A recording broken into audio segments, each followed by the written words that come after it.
Have you ever judged someone by their appearance?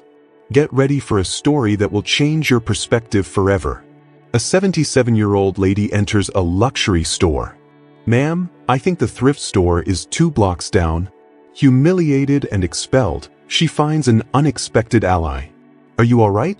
I saw what happened in there." But what happens next will surprise you. A lesson in humility that no one expected. True wealth isn't in the clothes we wear, but in how we treat others. Discover in this story how an act of prejudice transforms into a powerful message of respect and compassion. But first, I'm going to ask you to subscribe to the channel and turn on notifications. This is very important for the channel's growth and will ensure you're notified about new videos. And now that you've subscribed to the channel, I want to give you a very special tip. Have you ever thought about making an income from your home in dollars? Check out the link in the description and see how you can do this. Now, let's get to today's video. Imagine a sunny Saturday morning. The downtown streets are bustling with people hurrying to do their shopping. Among them, slowly walking, is Mrs. Eleanor, a 77-year-old lady. Her white hair is carefully combed, and she's wearing a simple but very clean and well-pressed outfit. Mrs. Eleanor stops in front of a luxurious storefront. Her eyes sparkle as she sees the elegant dresses on display. She takes a deep breath, adjusts her purse on her shoulder, and with hesitant steps, enters the store. The interior of the store is dazzling. Crystal chandeliers hang from the high ceiling, and the smell of expensive perfume fills the air. Mrs. Eleanor looks around, amazed. "It's like entering a palace," she murmurs to herself. 2 saleswomen, Jessica and Rachel, immediately notice Mrs. Eleanor's presence. Jessica nudges Rachel and whispers, "Look who just walked in. This old lady doesn't have money for even a sock from here." Rachel rolls her eyes and responds, "Ugh, what a pain. Let's get her out of here before she scares away the real customers." Mrs. Thompson should be arriving any moment for her monthly shopping. The saleswomen approach Mrs. Eleanor, who is admiring a beautiful navy blue dress. Jessica, with a fake smile, asks, "Can I help you? I think you've mistaken the store.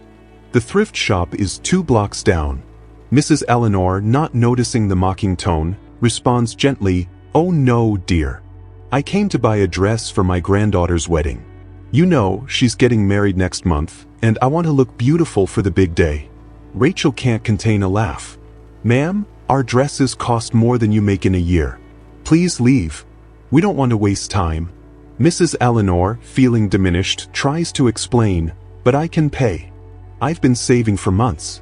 My granddaughter, you know, she's a doctor and—" Before she could finish, the store manager, Mr. Thompson, approaches with a stern expression. "What's going on here?" Jessica quickly responds, "Mr. Thompson, this lady came in by mistake. We were just directing her to the correct store." The manager looks Mrs. Eleanor up and down and says coldly, "Ma'am, I think it's best if you leave. We're about to receive important clients.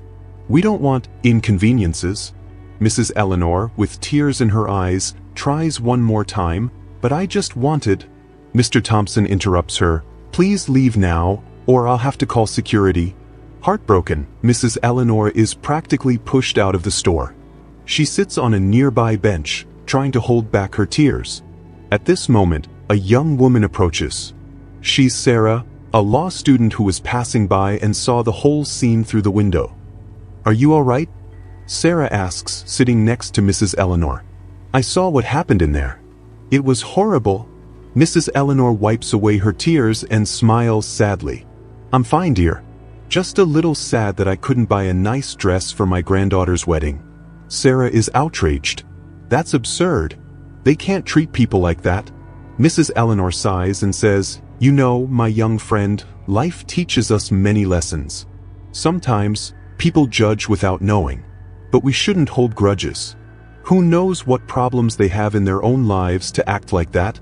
Sarah is impressed by Mrs. Eleanor's wisdom and kindness. "You're amazing. Don't let them ruin your day. How about we go for a coffee? You can tell me more about your granddaughter's wedding." Meanwhile, back at the store, the atmosphere is tense.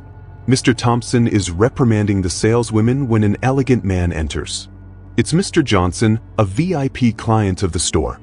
Mr. Johnson, exclaims the manager, excited. What an honor to receive you in our store. How can I help you today? Mr. Johnson looks around, confused. Actually, I'm looking for my mother. She told me she'd come here to buy a dress for my daughter's wedding. The manager turns pale. Her mother? Yes, Mrs. Eleanor. Isn't she here? The silence that follows is deafening. The saleswomen exchange panicked looks. Jessica, stammering, tries to explain, a lady, she was here, but... Mr. Johnson, realizing something is wrong, demands to know what happened.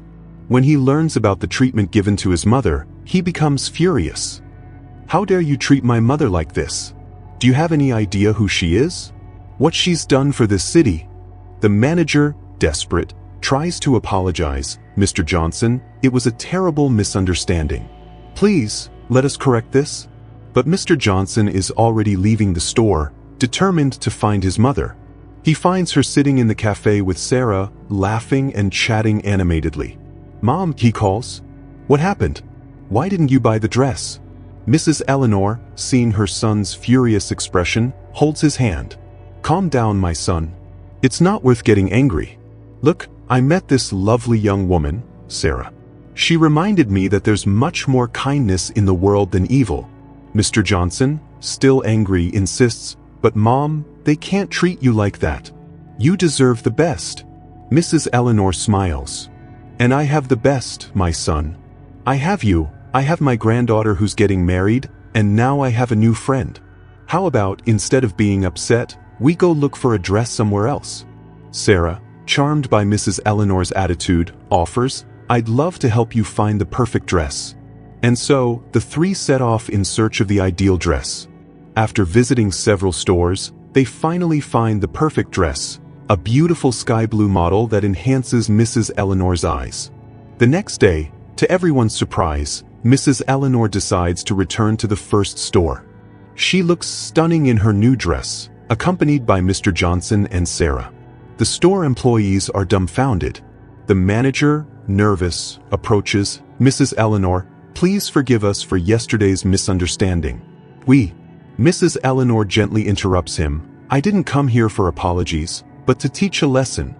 This young woman, she says, pointing to Sarah, showed me more kindness in 5 minutes than you have in a lifetime of work. She then turns to Sarah and hands her an envelope. Dear, this is a check to help with your law studies.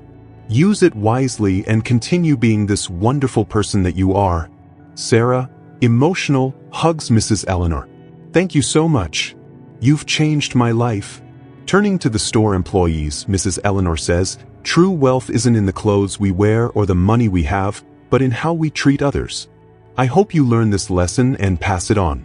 As she leaves the store, Mrs. Eleanor leaves everyone with a final message. Always remember, kindness is the most elegant outfit one can wear. And it's with this powerful lesson that I want you to reflect, my dear viewer.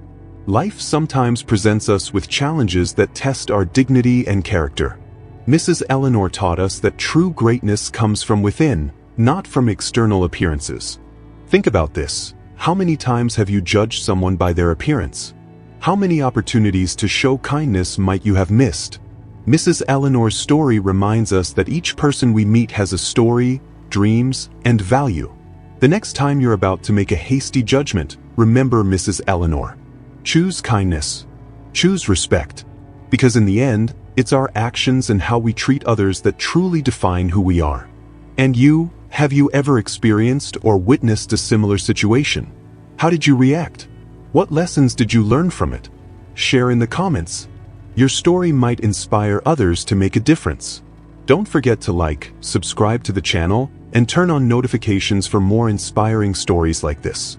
Together, we can make the world a kinder and more welcoming place, one act of kindness at a time. Until next time, and remember, a person's true beauty lies in their heart.